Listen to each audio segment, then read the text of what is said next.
Hello YouTube world, Mac Daddy 1911A1 here with the Shade Tree Survivalist. Today I'd like to talk about surviving a flash flood or a storm surge or a tsunami. Specifically, you are at home, middle of the night, whatever, flash flood warning comes in, water starts rising very rapidly in your home, and you really have no high ground to run to.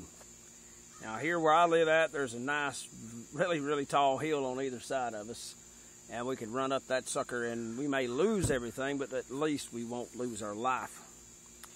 Laid out before you is a few common tools that a lot of people have, maybe not most people, but a lot of people.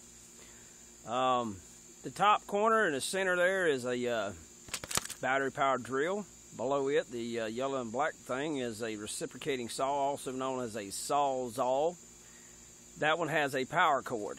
I would recommend, if you live in an area where you the possibility of a flash flood or a storm surge or a tsunami would be an issue for you, I would get a battery operated one, but I would not rely solely on that. No. I would also have this little saw here. Now this is a drywall saw. It's made for drywall to cut sheetrock. They also make them with a wood blade called a keyhole saw. I would definitely have one of those. If you had to cut your way out through the roof of the house, okay, you've got, a good piece of plywood there, and you'd need to bore a hole in it in order to be able to use that saw, or even a reciprocating saw. So that's the idea behind the battery-powered drill with the big wide wood bit. That's a 3/4 inch bit on it to make a nice little hole to start with. But as always, it always seems that the damn batteries are dead when you need them. Today, when I decided to do this video, the battery was freaking dead. Therefore, I also have the old hand-powered drill there. Okay, works great. You just have to get the bits that'll work for it. But I have it. Also, a wood chisel and a couple of hammers. You can punch a hole in it that way and cut your way out with a saw. If you don't have a wood chisel, use a damn screwdriver. Okay, here's a wood chisel, very sharp. Okay, this one's got a little rust on it. I hadn't used it in a while.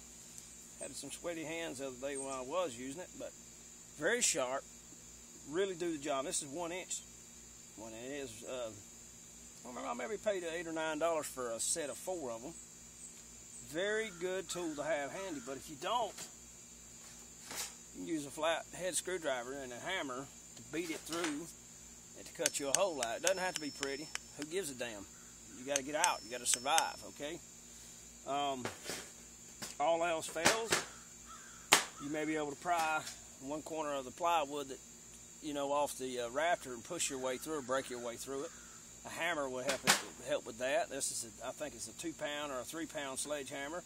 Standard, I believe that's a 16 or 24 ounce standard hammer. Working in an attic, you need to have a dust mask if at all possible. Safety glasses and gloves, because if you don't, you're in deep crap. And of course, in most storms, the power goes out. You need a good flashlight, or what the British commonly call a torch. All else fails, just about everybody has a box cutter, a carpet cutter. I have used this, punch a hole with a screwdriver and take the hammer, and I've used it to cut stuff with it. I don't know whether it will work real well on plywood. You could easily break the blade, but it's always that possibility. I have done it in the past. Okay, we're not going to just sit here and tell you, okay, you need this, that, and the other. I've got a little demonstration set up, and I'm going to actually demonstrate for you what I would do in a situation like this. But there's a few things you need to be aware of. Okay, let me turn the camera around here. If I can get this darn thing to work for me today, it's going to be a pain. I've got a section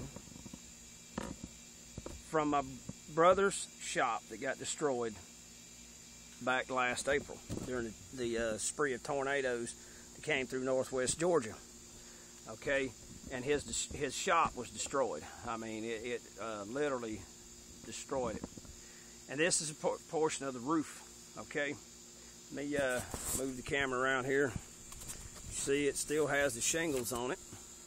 Okay, and it was you know, cheap shop. Well, not really cheap, but they had used staples, so it doesn't have your standard nails in it, so we won't have as much to worry about. But as you can see, looking down through there, you still have the staple sticking through there.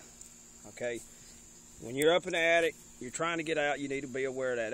They'll stick pee-whacking out of you. You can see that nail on down there. Okay. But a couple of concerns you need to address before the situation gets bad. Alright. These here will be considered your rafters. These here. Okay.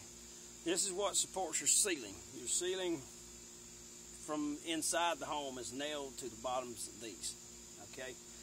And mostly homes nowadays are made, you know, sheetrock ceilings. They're easy to damage. If you step off of the boards, you're going to go right straight down through it and end up back in your living room, bathroom, whatever, and you're going to get hurt. So what you need to do beforehand, put your piece of plywood up there. Okay, so you have something substantial to stand on while you work to get your way out through the ceiling. So, you know, most people have a walkway area built up there so electricians can move around and work and different things of that nature. But you don't need to well, I've got it, and I never check. You need to go up there and see it. If you don't, you need to add you a little bit of plywood, something at least half, 3/4 inch plywood that you can stand on and work from. Okay, then, like I said, we're going to work out like it's the basics.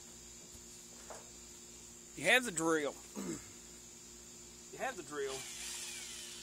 You already had the ball game. All you got to do is stick it up there. Okay, I'm already through. Just that easy. Let me see. I don't even know if this camera can see all this. But it's real quick and easy. Punch the hole right in it. Then you're going to take your saw, okay, and you're going to use it to cut your way out. You can see that's not that fast. I mean, you know, you could get to it eventually, and I don't even know if the camera saw that. I'm trying to hold it and saw. But you get the idea. All right, like I said, this is a sheetrock saw. It's not really a saw designed for this, but you see it works.